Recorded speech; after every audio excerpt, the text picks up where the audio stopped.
ضمانت جب ختم ہوتی ہے اگلا کام پھر جہنم کا ہے، پھر اس سے اگلا سلسلہ جو ہے وہ بلا شبہ پھر جہنم میں گرنے کا ہے۔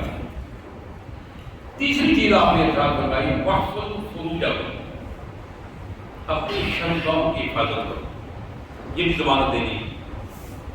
اب شرمگاہوں کی حفاظت میں جو سب سے پہلی چیز اللہ کے رسول صلی اللہ علیہ وسلم نے فرمائی النظر سهم مسموم من سهام ابلیس لعنہ اللہ، یہ تمہاری جو نگاہ ہے ابلیس کے زہر آلود تیروں میں سے ایک تیر ہے۔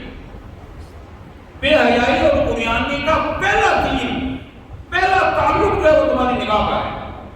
نگاہ کی حفاظت کرو گے شرمگاہ کی حفاظت ہوگی۔ اگر تمہاری نگاہ کی حفاظت نہیں ہے، سوچ کی حفاظت نہیں ہے، تو تمہیں اپنی عزت اور عفت کی حفاظت نہیں کر پاؤ گے۔ تو فرمایا واحفظوا فروجکم، اپنی شرمگاہوں کی حفاظت کرو، اپنی عزت کی حفاظت کرو، اپنی عفت کی حفاظت کرو۔ فرمایا وغضوا ابصارکم، اپنی نظروں کو نیچا رکھا، نظروں کو نیچا رکھا۔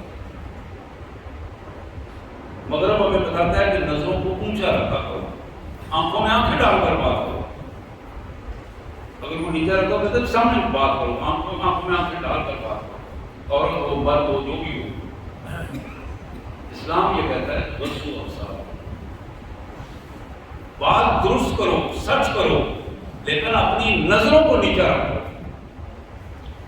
نظروں میں حیا تب آتی ہے جب وہ نیچی ہوں، اور نظریں جب آمنے سامنے ہوں تو پھر بے حیائی اور عریانی چلکتی ہے اس میں، پھر متکبرانہ رویے اس سے پنپتے ہیں۔ نبی رحمت صلی اللہ علیہ وسلم نے فرمایا چھٹی بات کفوا ایدیکم، اپنے ہاتھوں کو ظلم سے روک لو، بے حیائی سے روکو، بدبختی سے روکو، بددیانتی سے روکو۔ ہاتھ سے جو کچھ تم اللہ کے خلاف حکم کے خلاف ورزی کرتے ہو اس ہاتھ کو کنٹرول کر لو۔ اب یہ 6 چیزیں حضور صلی اللہ علیہ وسلم نے فرمائی۔ ایک، سچ بولو، وعدہ پورا کرو، وعدہ خلافی مت کرو، دیانتداری سے اپنی ذمہ داری کو پورا کرو، اور اپنی عزت و عصمت کی حفاظت کرو، نظروں کو نیچا رکھو، اور اپنے ہاتھوں کو کنٹرول کرو۔ یہ 6 چیزیں حضور نے فرمایا کہ تم مجھے اگر ضمانت دیتے ہو اضمن لکم الجنہ، میں تمہیں جنت کی ضمانت دوں۔